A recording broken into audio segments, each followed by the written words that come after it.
অনেক সময় মনে হয় মানুষই খারাপ, সবাই স্বার্থপর, সবাই শুধু নিজেরটাই দেখে। সেই ভুল দৃষ্টিভঙ্গি নিয়ে আমরা ভালো মানুষকেও সন্দেহের চোখে দেখি, বিশ্বাস করতে ভয় পাই।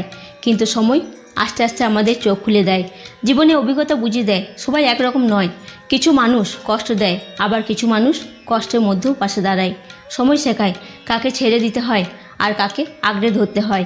এখন আর কাউকে অন্ধভাবে দোষ দিই না, বরং চেষ্টা করি বুঝতে সে কেন এমন করলো। এই বোঝার শক্তিটাই মানুষ হিসাবে আমাদের বড় করে তোলে। সময়, কষ্ট আর অভিজ্ঞতায় গড়ে তোলে আমাদের দৃষ্টিভঙ্গি।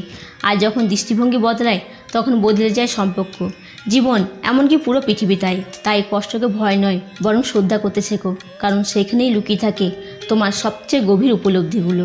তাই আসুন আর সবাই মিলে ভালোবেসে আমার সঙ্গে বলুন জয় শ্রীকৃষ্ণ। ভালো লাগলে একটা কমেন্ট করে জানাবেন। আপনার প্রতিক্রিয়া আমাদের অনুপ্রেরণা দেয়। আর এমন হৃদয় ছুঁয়ে যাওয়া কন্টেন্ট পেতে ফেসবুক থেকে দেখলে ফলো শেয়ার করে পাশে থাকবেন, আর ইউটিউব থেকে দেখলে সাবস্ক্রাইব করতে ভুলবেন না।